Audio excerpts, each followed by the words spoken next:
আল্লাহ তাআলা ডাক দিয়ে বলেন, ওয়াদ-দুহা ওয়াল-লাইলি ইযা সাজা মা ওয়াদ্দাআকা রাব্বুকা ওয়া মা ক্বালা। এই আয়াত নাযিল করে আল্লাহ তাআলা ডাক দিয়ে বলতেছেন, নবী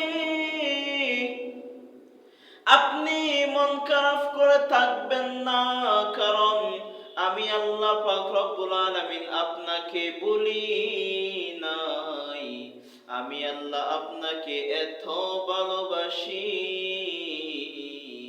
গোটা পৃথিবীর সব ভালোবাসা যদি এক পালায় দেওয়া হয়, নবী আপনাকে যে আমি এত ভালোবাসি তার ৯৯% এর 1%ও তার চাইতে বেশি হয়ে যাবে। অতএব আপনি চিন্তা করবেন না গো নবী, আপনাকে আমি ভুলি নাই, তবে ওহী কিছুদিন বন্ধ করে রাখার কারণ হলো আপনি ওহীর ইলম নিতে এত কষ্ট হয়, যা আমি আল্লাহ তাআলা, যে কারণে আমি আল্লাহ তাআলা আপনাকে কিছুদিন বিশ্রাম দিলাম, কিছুদিন ছুটি দিলাম। ওইদিকে বেঈমানের দল তারা বলতেছে আল্লাহ তাআলা নবীকে ভুলে গেছেন, কিন্তু আল্লাহ তাআলা নবীকে সান্ত্বনার বাণী শোনায় দিলেন।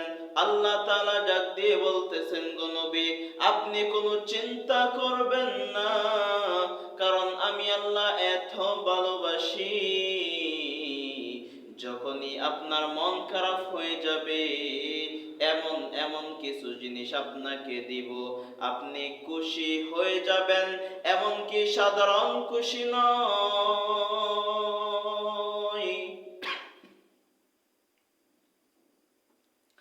আমি আল্লাহ তাআলা আপনাকে এমন জিনিস দিব গো নবী, আপনি এমন খুশি হয়ে যাবেন, যেই খুশির কারণে কান্না করে ফেলবেন গো নবী। আমি আল্লাহ তাআলা আপনাকে এত ভালোবাসি, আমি আল্লাহ আপনাকে বলি নাই। ওই বেঈমানদের কথায় আপনি বিভ্রান্ত হবেন না, কারণ ওই বেঈমানরা তো আপনি নবীকে শান্তিতে থাকতে দিতে চায় না গো নবী।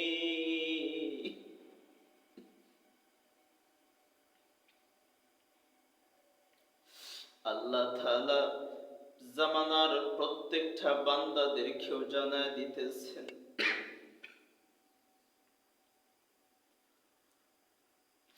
ডাক দিয়ে বলতেছেন, হে নবী উম্মতদেরকে জানায় দেন, যখনই তাদেরও কখনো বা যখন মন খারাপ হয়ে যাবে, তারা যেন এই সূরাতুদ দুহা বেশি বেশি পাঠ করে।